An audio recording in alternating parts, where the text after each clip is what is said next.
spikes. Madaming uri ng sea urchin. Kinakain yan.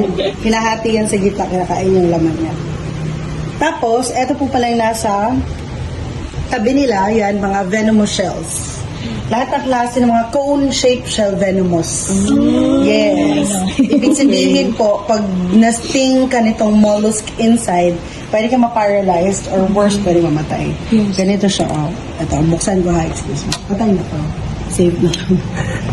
Dito na part, at dito yung body niya, at dito na part lumalabas yung pang-sting niya. So, halimbawa, pag nahawakan mo siya, natusok ka, yun yung delikado. So, maliit na parang siyang needle. Anong usually po ginagawa kapag na-sting ka? Walang antidote. Fatal naman talaga.